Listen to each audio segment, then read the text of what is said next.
টাঙ্গাইল-৫ আসনে ফরহাদ ইকবালকে বিএনপির মনোনয়ন দেওয়ার দাবিতে জনসভা ও খালেদা জিয়ার সুস্থতা কামনায় দোয়া মাহফিল অনুষ্ঠান অনুষ্ঠিত হয়েছে।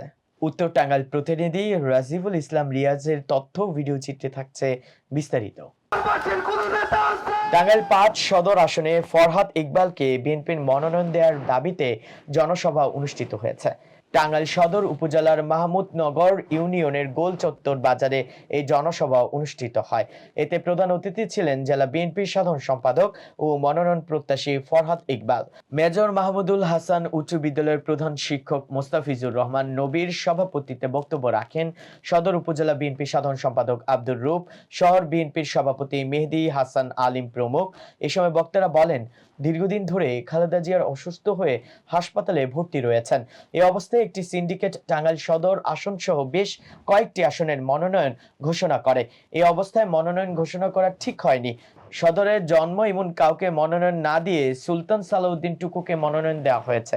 এতে তৃণমূল নেতাকর্মীরা হতাশ। তারা দ্রুতই মনোনয়ন পরিবর্তন করে ফরহাদ ইকবালকে মনোনয়ন দেওয়ার দাবি করেন। জনসভায় বিএনপি চেয়ারপারসন বেগম খালেদা জিয়ার সুস্থতা কামনায় দোয়া মাহফিলের মধ্য দিয়ে জনসভার সমাপ্তি ঘোষণা করা হয়। আজকে মূলত দেশনেত্রী বেগম খালেদা জিয়ার রোগ মুক্তি কামনায় দোয়া মাহফিল এবং তারেক রহমানের ৩১ দফা সম্মিলিত লিফলেট যে ৩১ দফা সেটা সম্বন্ধে জনগণ নেতাকর্মীকে সম্যক ধারণা দেওয়ার জন্য।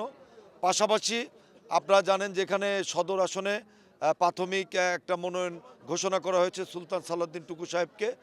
সেই মনোনয়ন পরিবর্তনের দাবিতে এখানে জনগণ রাস্তায় নেমেছে এবং তারা চাচ্ছে যে এই সদরের স্থানীয় কোনো ছেলেকে এখানে মনোনয়ন দেওয়ার জন্য। তার কারণ ৫৪ বছরের ইতিহাসে সদরের বাইরে কেউ এমপি নির্বাচিত হতে পারে নাই। সেজন্য আজকে দেখেন যে পুরা চরবাসী এখানে জানেন যে এই আসনে চর একটা বিশাল ফ্যাক্ট। সকল চরবাসী আজকে ৮টা ইউনিয়নের চরবাসী ঐক্য জোট হয়েছে এই সদরের ছেলেকে মনোনয়ন দিতে হবে। সেই জন্য দেশনায়ক তারেক রহমানের কাছে তাদের বিনীত প্রার্থনা, অবিলম্বে এখানে সদরের কোনো ছেলেকে মনোনয়ন দেওয়া হোক এবং সদরের বাইরে কোনো প্রার্থী